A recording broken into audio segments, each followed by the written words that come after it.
ओम अखंडानंदसंबोधो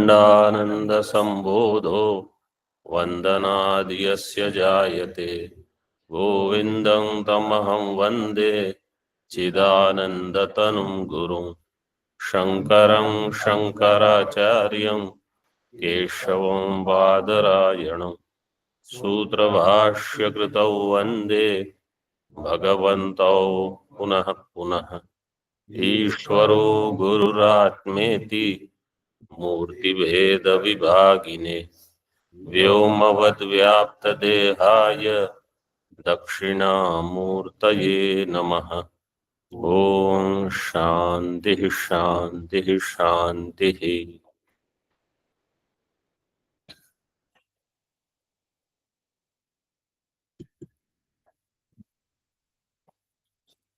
24वां श्लोक चल रहा था। ठीक है। नित्यानित्य पदार्थ विवेकात् पुरुषस्य सद्यः विरक्ति ही जायते, ये मूल वाक्य है। नित्य अनित्य पदार्थ विवेक से शीघ्र ही, सद्यः शीघ्र, विरक्ति उत्पन्न होती है। किसके प्रति? जो जो अनित्य वस्तु है, अनित्य वस्तुनि। सर्वत्र का अर्थ है किसी भी देश काल, ऐसा नहीं कि किसी देश विशेष में हो तब तो विरक्ति है और फिर जैसे वहां से बाहर गए सब छूट गया, अथवा काल विशेष हो कि आज एकादशी है इसलिए विरक्ति है, ऐसे नहीं। सर्वत्र सर्वदा अनित्य वस्तु में वैराग्य हो। दृष्टांत के लिए दिया स्रक्चंदन वनिता। तो स्रक्चंदन वनिता ये एक उदाहरण के रूप में है। इसमें सारे भोगों को ले लेना है।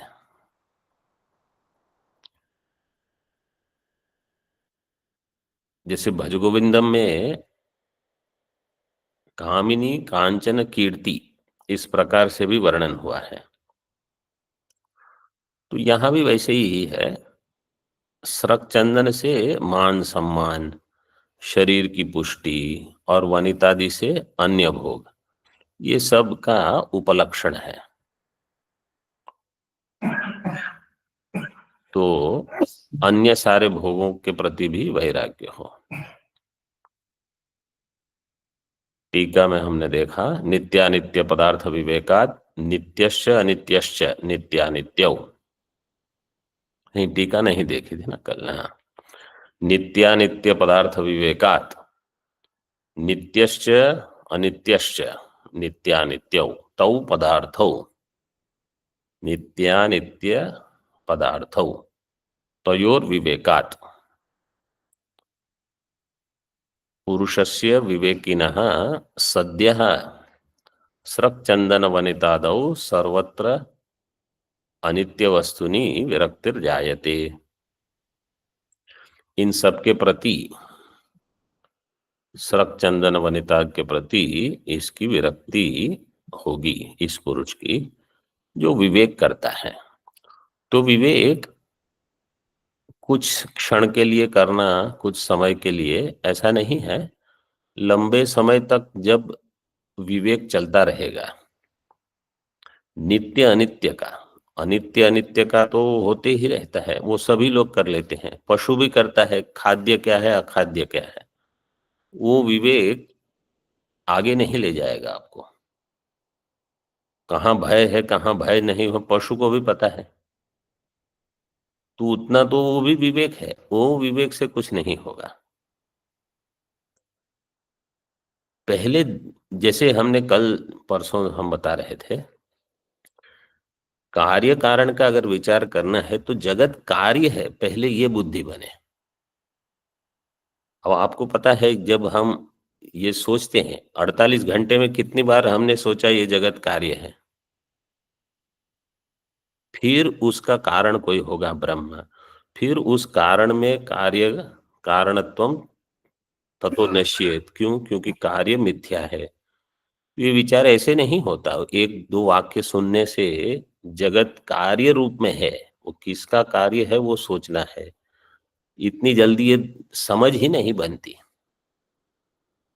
क्योंकि हमारा अन्य अन्य पदार्थों का इतना चिंतन चलते रहता है, ये विचार कहाँ होगा? और जब तक ये नहीं होता है, तो फिर आगे जो कहते हैं कि ये अपवाद करेंगे हम, क्या अपवाद करेंगे? ये ऐसे ही चलता है। इसलिए अब क्रम से बताते हैं कि पहले वैराग्य हो। तो वैराग्य भी कुछ नित्य है, ये बुद्धि में आए तब नित्य अनित्य विवेक होता रहेगा। कुछ नित्य ही बुद्धि में नहीं प्रकट होता, तो अनित्य का ही चिंतन चलता रहेगा। तो यहाँ जो पंक्ति में लिखा है कि विवेकात् विवेकिनः सद्यः सच्चंदन वनितादौ सर्वत्र अनित्य वस्तुनि विरक्तिर्जायते, वो सद्यः होता कहाँ है? धीरे धीरे होता है वो। इसके लिए अब प्रश्न है, ननु सर्वेष्वनित्य वस्तुषु विवेक सत्वेपि वैराग्यम नैव जायते, यथा भोजनादिषु तृप्तिरनित्या तथापि न तेषु वैराग्यम दृश्यते। सर्वेषु अनित्य वस्तुषु विवेक सत्वे अपि, विवेक हो कि ये अनित्य है, फिर भी शिष्य पूछ रहा है कि वैराग्य नहीं होता। दृष्टांत देता है शिष्य, जैसे भोजन आदि में भोजन की तृप्ति अनित्य है, फिर भी वैराग्य नहीं होगा।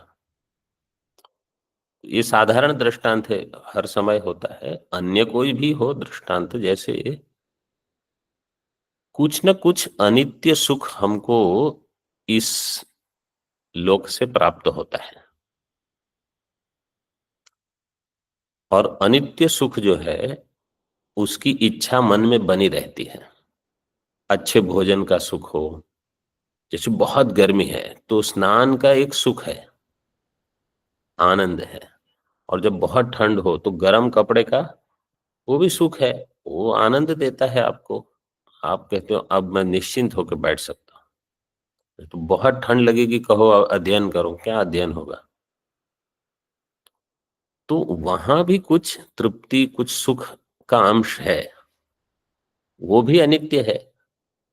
उसके प्रति अगर वैराग्य हो जाए और उसके कारण श्रवण में विघ्न आ जाए, तो वो अच्छा नहीं माना जाएगा। ऐसे ही भोजन आदि जो है, भोजन तो थोड़ी छूटेगा हमारा, लेकिन उसका प्रयोजन पता हो जाए एक बार, कि भोजन केवल इसलिए है जिससे कि मैं अच्छी साधना कर सकूं, भगवत भजन कर सकूं, तो वो भोजन जो है वो साधना हो गई। भोजन की अनित्य तृप्ति भी मेरे साध्य के प्रति एक साधन है। तो जो जो अनित्य वस्तुएं हैं, जिसको हम जीवन से हटा नहीं सकते, क्योंकि किसी न किसी हद तक उसका शरीर यात्रा के लिए योगदान है, तो इतना समझ लें कि ये मेरी साधना में उपयोगी हो जाए, मेरे साध्य के प्रति ये उपयोगी हो, इतनी अगर समझ बन जाए तो भी सब ठीक है फिर। तो जैसे भोजन किस लिए? मोक्ष के लिए।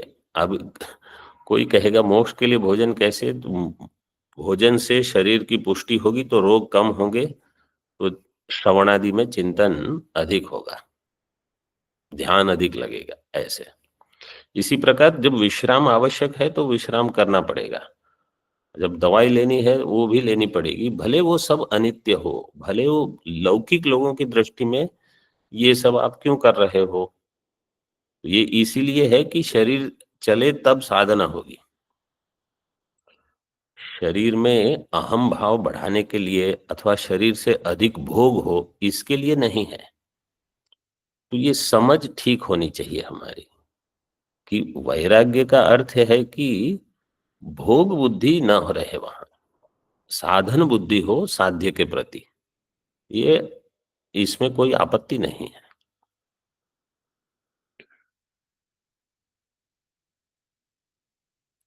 यथा भोजनादिषु तृप्तिरनित्या तथापि न तेषु वैराग्यम दृश्यते, उनके प्रति तो वैराग्य नहीं दिखता है। सिद्धांती कहते हैं बाढ़म, बाढ़म मतलब अर्धांश में हम इसका अंगीकार करते हैं कि नहीं, जो आप बता रहे वो तो ठीक है। तो फिर क्या करना है? तेषु दोष दर्शन संस्कार सचिवाद एवं वैराग्यम इति विस्तरेण विवृणोति। तेषु अनित्य वस्तुषु दोष दर्शन संस्कार सचिव, दोष दर्शन के संस्कार बढ़ते रहें धीरे धीरे, कि इसमें दोष दिखना चाहिए कि अब ये कब तक चलेगा ऐसे, जब तक शरीर होगा तो सारी समस्याएं होंगी। तो एक ऐसी स्थिति हो जहां शरीर ही न रहे, मतलब मोक्ष, कि यह शरीर भी न हो, पुनः शरीर ग्रहण करने की भी स्थिति न आए। तो ये जब हो, इसके लिए फिर मोक्ष के प्रति हम दृढ़ हो जाएंगे। और सारी चीजें हमको दोष दर्शन के लिए अपने में ही देखने की जरूरत नहीं है। जैसे कहीं अस्पताल में गए, कोई रुग्ण है, कोई बीमार है, आप देखो उनको, उनको देख के लगता है कि अगले जीवन में हमको अगर ये कुछ करना पड़े या इसी जीवन में, तो असह्य हो जाएगा। तो अभी हम अधिक तैयार हो सकते हैं। ये विवेक सब अपने में ही घटे ये जरूरी नहीं है, कहीं अन्य को भी देखकर हम बहुत चीज सीख सकते हैं। तो ये दोष दर्शन के संस्कार सचिव, सचिव मतलब इनकी सहायता से जैसे जैसे ये संस्कार बढ़ेंगे, दोष दिखते रहेगा। इति विस्तरेण विवृणोति, इसका विस्तार से अब विवरण करते हैं। काकस्य विष्ठा वदसह्य बुद्धिर वदसह्य बुद्धिर् भोग्येषु सा तीव्र विरक्तिरिष्यते। भोग्येषु सा तीव्रविरक्तिरिष्यते। विरक्तितत्त्वनिदानमाहुर् विरक्तितत्त्वनिदानमाहुः ये क्षणमेव सन्तः। भोगेषु दोषे क्षणमेव सन्तः। काकस्य विष्ठा वदसह्य बुद्धिः भोग्येषु सा तीव्रविरक्तिरिष्यते। विरक्तितत्त्वनिदानमाहुः भोगेषु दोषे क्षणमेव सन्तः। काकस्य विष्ठा वदसह्य बुद्धिर भोग्येषु सा तीव्र विरक्तिरिष्यते। भोग्य पदार्थ में तीव्र विरक्ति क्या है? काकस्य विष्ठावद असह्य बुद्धि ही भोग्येषु, यह तीव्र वैराग्य। द्वितीय पंक्ति में कहा भोग्येषु दोषे क्षणम एव संतः विरक्ति तीव्रत्व निदानम आहुः। संतः, संत पुरुष महात्मा, भोग्येषु दोषे क्षणम एव विरक्ति तीव्रत्व निदानम आहुः। जो संत महात्मा है वो क्या कहते हैं? भोग्य पदार्थों में दोष ईक्षणम, दोष देखते रहना, ये विरक्ति तीव्रत्व का निदानम, निदानम का अर्थ है मुख्य कारणम, यही तीव्र विरक्ति के लिए मुख्य कारण है, भोग्य पदार्थ में दोष देखना। लोगों को भले ये लगे कि ये क्या सब में दोष ही देखते रहते हैं, तो दोष मतलब व्यक्ति में दोष नहीं देखना है। यहाँ भोग्य पदार्थों में दोष, जहां भोग बुद्धि है वहां, जहां द्वेष बुद्धि है वहां द्वेष दोष देखने से क्या लाभ होगा? आपका पाप और बढ़ेगा। जहां भोग बुद्धि है वहां दोष देखना है। जिसको आप चाहते हो वहां दोष देखो, जिसको नहीं चाहते जिसके प्रति द्वेष है वहां दोष देख देख कर इनमें ये दोष है उनमें वो दोष, क्या लाभ है? तो वैसे ही आपको वैराग्य है उनसे। ये वैराग्य के लिए जहां भोग बुद्धि हो कि ये बहुत बस इदम समीचीनम, ये बुद्धि जहां होगी ये बढ़िया है, ये बढ़िया है, वहां दोष देखो, ये बता रहे हैं। और कैसी होनी चाहिए वो तीव्र विरक्ति, दोनों दे दिए, तीव्र विरक्ति का रूप और तीव्र विरक्ति का कारण, मतलब स्वरूप और हेतु। हेतु स्वरूप कार्याणी, ये तीन जो होते हैं विचार के लिए बहुत सशक्त एक शैली है इसकी। पहले हेतु आपको हो कि कैसे ये होगा, वैराग्य की उत्पत्ति कैसे होगी, एक, वैराग्य का स्वरूप क्या है, दो, वैराग्य का कार्य क्या होगा, तीन। तो हेतु स्वरूप कार्यम तीनों होते हैं। तो यहाँ वैराग्य का स्वरूप बता दिया, काकस्य विष्ठावद असह्य बुद्धि ही भोग्येषु, भोग्य पदार्थों में असह्य बुद्धि हो, कैसे? काकस्य विष्ठावद, असह्य का अर्थ है सहन ही न हो भोग पदार्थ। जैसे दृष्टांत देते थे रामकृष्ण परमहंस जी के बारे में कि उनको पैसा वो छूना नहीं चाहते थे और उनको पता था उसके प्रति उनकी विरक्ति। तो एक बार स्वामी विवेकानंद जी, उस समय तो सन्यास नहीं हुआ था, उनकी परीक्षा करने के लिए उसकी उनके खाट के नीचे कुछ पैसे रखे, वो बैठ के तुरंत उठ के बोले इतनी जलन हो रही है यहाँ क्या रखा है? फिर उन्होंने कहा मैंने पैसे रखे थे आपकी परीक्षा करने के लिए। सुना होगा आप लोगों ने, नहीं सुना? ये उनके मतलब आप सोचो, उनकी जो, हम तो कुछ देख के भी हमको वैराग्य नहीं होता, उनको बिना देखे ही चीज से छिपी हुई चीज भी उनको पता चल जाएगी।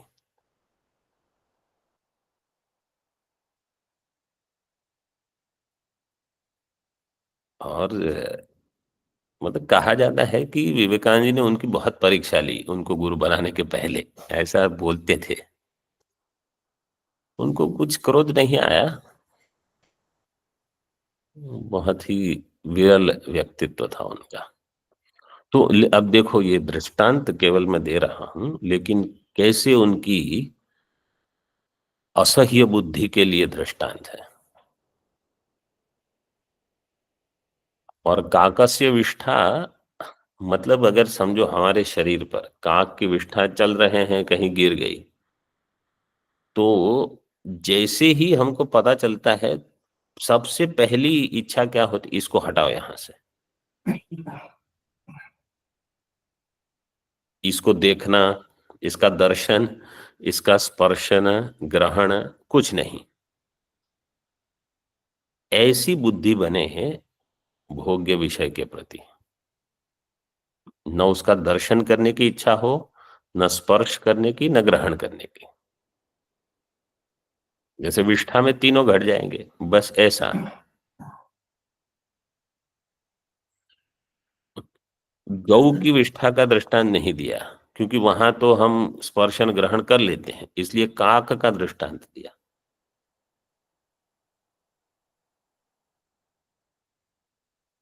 टीका पढ़ने से, अच्छा आहु, आहु शब्द कैसे बनेगा? भ्रू धातु। हाँ, भ्रुव धातु से भ्रुवः पञ्चानामादितो भ्रुवो आहोः भ्रुवः। भ्रुवः पंचानामादिता आहो भ्रुव, परस्मैपदानां प्रणलतुस्थुस्थलस्थुसृणल्वमाः, ये पांच जो पहले हैं उनके लिए ये आदेश लगेंगे। टीका देखो, ऐहिकामुष्मिकार्थेषु भोग्येषु या काकस्य विष्ठावत् असह्य बुद्धिर यथा तत्र दोष दर्शनेन जिहासा दृश्यते यथा तस्य स्पर्शनं ग्रहणं दर्शनं च असह्यं तथैव भोग्येषु या हि असह्य बुद्धिः सा तीव्र विरक्तिः उत्कृष्ट वैराग्यम इष्यते। ऐहिक आमुष्मिकार्थेषु, इसमें ठय प्रत्यय लगता है। इसमें सूत्र है अंतःपूर्व पदार्थ ठय, लेकिन इसमें वार्तिक है बहुत सारे अलग अलग पदों के लिए। जैसे इह लोक, आमुष्मिक लोक, तो इह का ऐहिक लोक, आमुष्मिक लोक, इसके लिए लोकोत्तर पदाच्च ठय वक्तव्य है। ये वार्तिक है लोकोत्तर पदाच्च। जहां लोक हो वहां भी ठय प्रत्यय लगने से ऐहिक आमुष्मिक। जैसे हम अधिदैव का आधिदैविक, ये भी ठय प्रत्यय से बनता है, वो सब इसी सूत्र से होते हैं। अंतः पूर्व पदार्थ ठय। ऐहिक आमुष्मिकार्थेषु भोग्येषु, आमुष्मिक की तो अभी पहले चर्चा छोड़ के ऐहिक भोग में ही जहां जहां भोग बुद्धि हो, भोग्येषु या काकस्य विष्ठावत असह्य बुद्धिर, काक की विष्ठा जैसी असह्य बुद्धि हो। यथा तत्र दोष दर्शनेन जिहासा दृश्यते,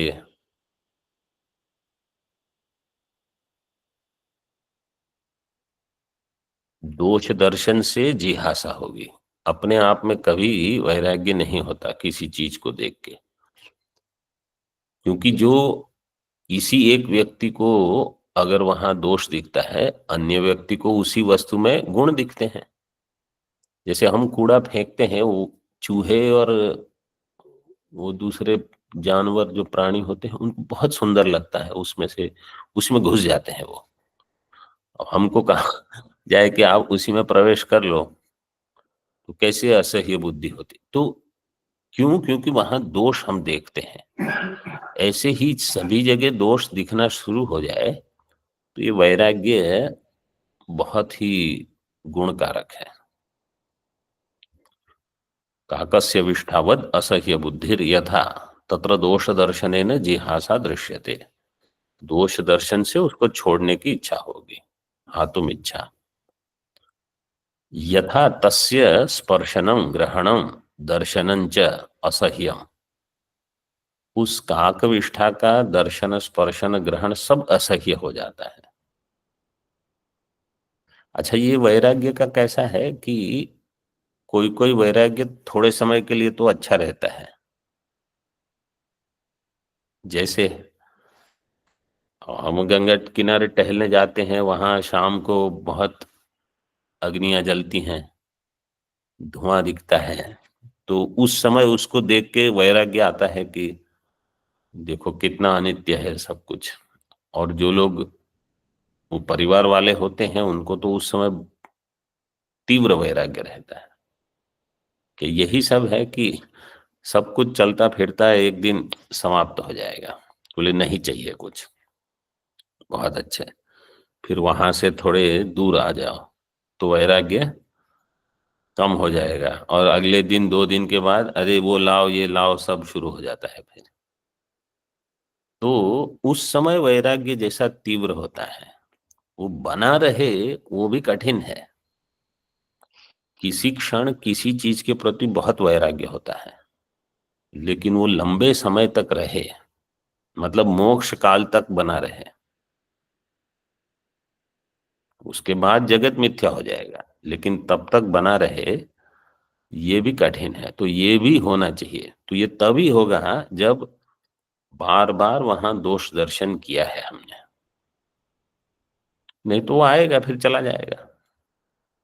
जैसे बहुतों को इच्छा होती है मुझे मोक्ष हो, फिर वो इच्छा चली जाती है, फिर वो अन्य सारी इच्छाएं आती हैं, फिर 2-4 महीने के बाद फिर से इच्छा हो मेरा मोक्ष हो जाए, फिर वो चली जाती है।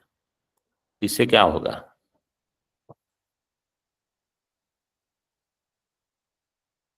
सा तीव्र विरक्तिरुत्कृष्ट वैराग्यम इष्यते।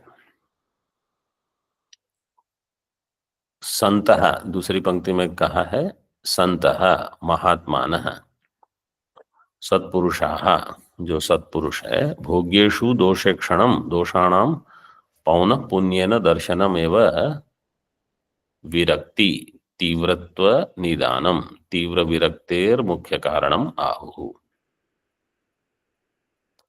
भोग्येषु दोषे क्षणम, ये मुख्य है, भोग्य पदार्थ में दोष देखते रहना कि ये भी बंधन करेगा, ये भी बंधन करेगा, ऐसे सभी। हाँ हाँ, वहां काकस्य विष्ठा का है श्लोक अपरोक्षानुभूति में।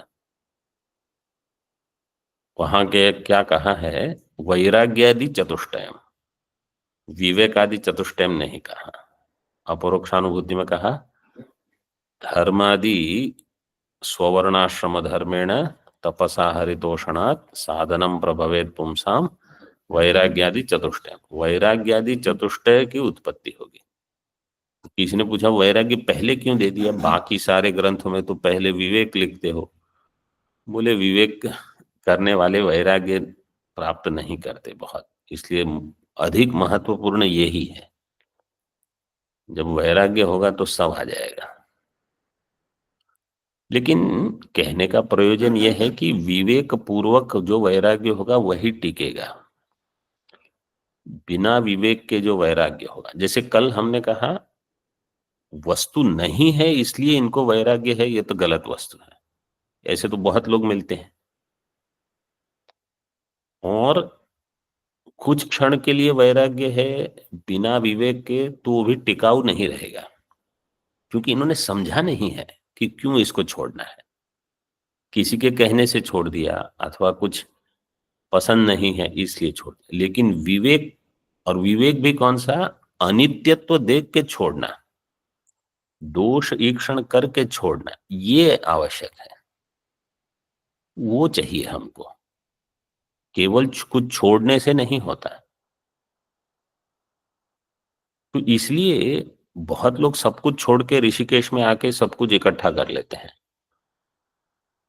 और यहाँ वहां घूमते रहते हैं इसी चीज के लिए। ये फिर क्योंकि इतना विवेक लेकर नहीं वैराग्य हुआ है, और इसलिए चिंतन करने वाली जो व्यक्ति है उनकी समझ हमेशा अलग रहेगी। और जो किसी के कहने पर कर लेते हैं लेकिन स्वतंत्र चिंतन उनका इतना नहीं है, वो परिपुष्ट नहीं होगा वैराग्य, ऐसा देखा गया है। तो दोषाणाम पौन पुण्य न दर्शनम, दोष का दर्शन बार बार करते रहना है। ये हो गया विरक्ति तीव्रत्व निदानम, तीव्र विरक्तेर मुख्य कारणम आहु। तत्र दोष दर्शनेन वैराग्येण च किम भवति इति उच्यते। अब पूछते हैं कोई कि वो दोष दर्शन से वैराग्य होगा, उससे क्या होगा?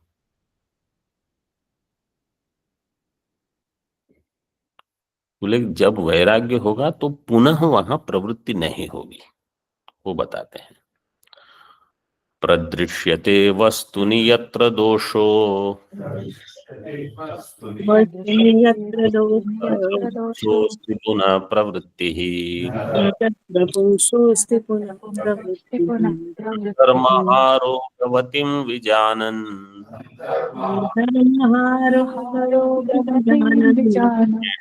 अपि रूपिणीं व्रजेत। को नाम श्यामपि रूपिणीं व्रजेत्। तद्दृश्यते वस्तुनि यत्र दोषो न तत्र पुंसोऽस्ति पुनः प्रवृत्तिः। कर्मोऽपि विजानन् को नाम श्यामपि व्रजेत्। यत्र वस्तुनि दोषो प्रदृश्यते तत्र पुंसः पुनः प्रवृत्तिर नास्ति। अंतर्महारोगवतीं रूपिणीं वेश्याम अपि विजानन्, को नाम व्रजेत। प्रथम पंक्ति सिद्धांत है, द्वितीय दृष्टांत है। यत्र वस्तुनि दोषो प्रदृश्यते, जहां वस्तु में दोष दिखाया जाता है,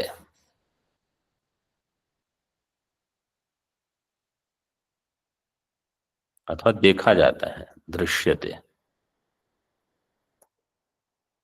वस्तु में दोष जहां दिखता है, तत्र पुंसः पुनः प्रवृत्ति ही न अस्ति, वहां फिर से प्रवृत्ति नहीं होगी। मतलब इतना वैराग्य हो जाए दोष से कि पुनः वहां प्रवृत्ति न हो, नहीं तो वो दोष दर्शन का काम अभी पूरा नहीं हुआ। एतद् दृष्टान्तेन प्रतिपाद्यते, अब उसके लिए दृष्टांत देते हैं। रूपिणीं वेश्याम अपि अंतर्महारोगवतीं विजानन को नाम कह पुरुषस्ताम प्रतिव्रजेत। रूपिणी वेश्याम, बहुत ही सुंदर वेश्या हो, लेकिन कैसी है वो? अंतर महारोगवतीम, शरीर के अंदर कोई ऐसा रोग है जिसके उस स्त्री के संपर्क में आने वाले पुरुष को भी हो जाएगा, समझो वो रोग। तो महारोगवतीम विजानन, वो जानने वाला कौन पुरुष, को नाम कह पुरुषः ताम प्रतिव्रजेत। क्यों? क्योंकि अभी दोष दिख रहा है इतना बड़ा, तो सुख बुद्धि हो और दुख बुद्धि भी हो, लेकिन दुख बुद्धि इतनी बड़ी है तो वहां सुख दिखते हुए भी दूर रहोगे आप। जैसे बंदरों को वहां फल रखो और जाली भी रखो, उसको फल भी दिखता है, जाल भी दिखता है कि मुझे पकड़ने के लिए है, तो सुख तो है, लेकिन वो बंदर जानता है, जो जो नहीं जानता है वो तो जाके फंस जाएगा, जो जानता है वो कहेगा भैया वहां मत जाओ, वो फंसने वाली बात है। तो ऐसे ही यहाँ ऐसा कभी नहीं होगा कि कोई पदार्थ में केवल आपको दुख ही दिखता है, वो तो बहुत ही सरल है विवेक। जैसे अगर एक कटोरा भर के कोई जहर देगा और बोलेगा पी लो, तो कोई नहीं पिएगा। लेकिन बहुत बढ़िया कुछ भोजन की वस्तु हो और कहीं आपको दिखे कि इसमें कहीं फंगस को क्या बोलते हैं हिंदी में? हाँ, फफूंदी, फफू फफूंद, फफूंद समझो कहीं दिख रहा है, वो सफेद सफेद हो गया, अब बहुत बढ़िया चीज है, अब क्या करोगे? अब थोड़ा भी खाए तो पूरा फेंकना पड़ेगा। ऐसे नहीं कि सुख सुख वाला हटा लो और दुख दुख वाला छोड़ दो। तो जीवन में जब भी कोई ऐसी परिस्थिति आती है, वो पूरा दुख होगा ऐसा कभी बहुत कम होता है। साधारण तो वो दुख मिश्रित सुख होगा, और आपको उस दुख को छोड़ने के लिए उसके सुख को भी छोड़ना ही पड़ेगा। आप ये नहीं कह सकते कि इसका सुख का हिस्सा मुझे दे दो, दुख का हिस्सा छोड़ दो, ऐसा नहीं होगा, वो पूरा साथ में आएगा। जैसे शरीर है, इसके साथ बाल्यावस्था के दोष आएंगे, वृद्धावस्था के दोष आएंगे, रोग आएंगे। आपको मुझे शरीर तो चाहिए, केवल सीधे युवा हो, भोग हो और बस, और कुछ ना हो, ऐसा नहीं होगा। कोई कहेगा मुझे राज्य चाहिए, अरे राजपाट मिलेगा, उसके साथ समस्या कितनी आती है, सारी समस्याएं आएंगी। तो आप कहोगे कि मुझे अच्छा अच्छा मिले, वो न मिले, ये आप कल्पना में जी रहे हो। आपने एक मधुर कल्पना कर ली कि बिल्कुल सुंदर सुंदर चीज रहेगी और इसमें दुख बिल्कुल नहीं होगा, आप भ्रांति में जी रहे हो। और जितनी जल्दी हो सके उस भ्रांति से बाहर आ जाओ, क्योंकि ये ऐसी कभी चीज होती ही नहीं है कि केवल सुख सुख हो ब्रह्म को छोड़ के, और ऐसा कुछ है ही नहीं। जो केवल सुख सुख मिले और दुख को छोड़ दो। भोजन वगैरह में हम करते हैं, जैसे छिलका निकाल दो, कट खराब हुआ है वो निकाल दो, बाकी सब खा लो। ऐसा वास्तव में जीवन में नहीं होता, पदार्थ सब मिले हुए ही आते हैं।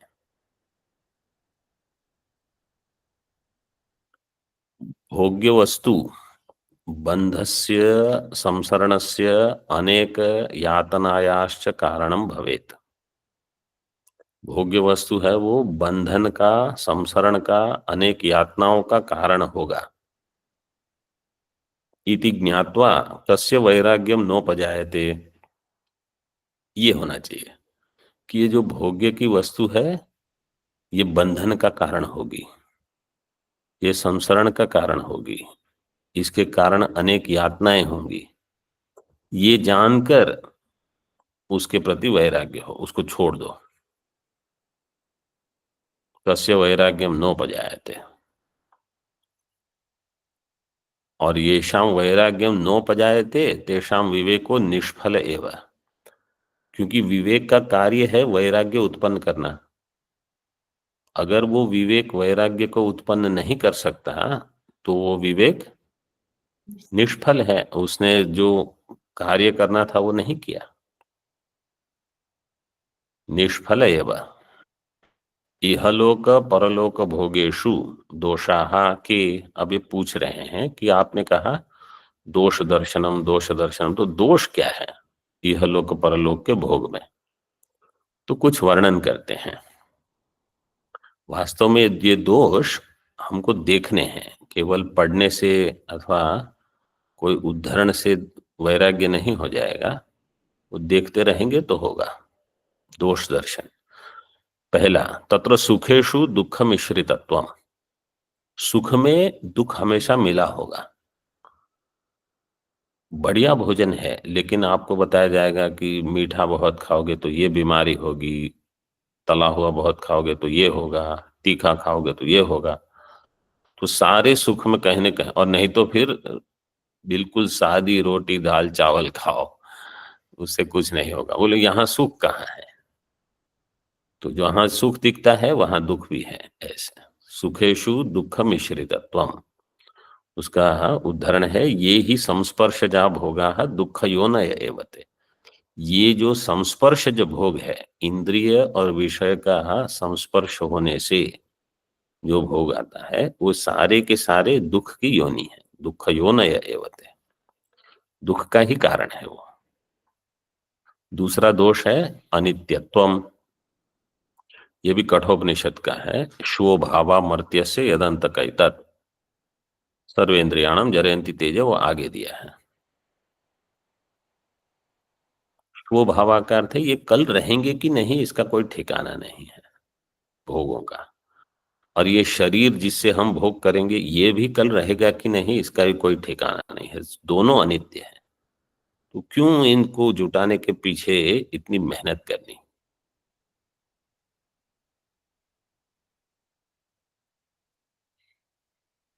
वह अभाव, श्रो भाव का अर्थ ये है। श्वः मतलब कल, कल इसका अभाव होगा।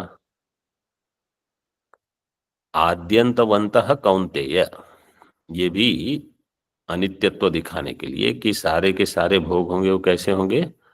आद्यंतवंत होंगे, आदि अंत वाले होंगे, तो अनित्य होंगे। वो अनित्य है इसलिए एक कहीं कोई महात्मा बता रहे थे, वो युवा विद्यार्थी वहां बैठे थे, उनको कहा कि ये सब अनित्य है इसलिए छोड़ देना है। तो कह रहे थे अरे ये सब अनित्य है इसलिए अभी पहले भोग कर लो, जो नित्य है वो तो वैसे ही बना रहेगा, अनित्य है वो चला जाएगा। ये विवेक नहीं हो।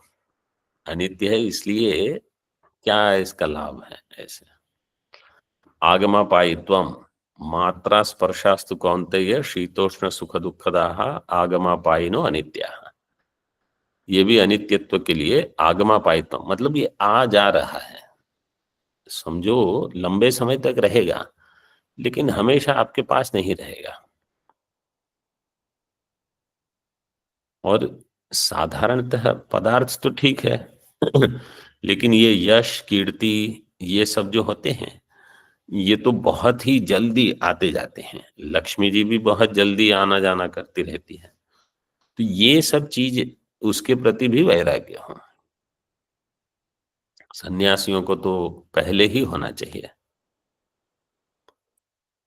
मात्रा स्पर्शा जैसे शीत उष्ण सुख दुख देने वाले ये सब आगमापाई है, अनित्य है। फिर सर्वेंद्रियाणां जरयितृत्वम अवसादयितृत्वम, ये चतुर्थ है। सारी इंद्रियों को उसका तेज है, उसको क्षीण कर देगा। जरयित्र, जरयित्र का अर्थ है उसको क्षीण कर देना, जरा का अर्थ है उसको बूढ़ा बना देना, तो ऐसे ही होता है। सर्वेंद्रियाणाम जरयंती तेजः। आगे अगले पाठ में देखेंगे। ओम पूर्णमदः पूर्णमिदं पूर्णात् पूर्णमुदच्यते पूर्णस्य पूर्णमादाय पूर्णमेवावशिष्यते। ओम शांति शांति शांति। शंकरं शंकराचार्यं केशवं बादरायणं सूत्रभाष्यकृतौ वन्दे भगवन्तौ पुनः पुनः।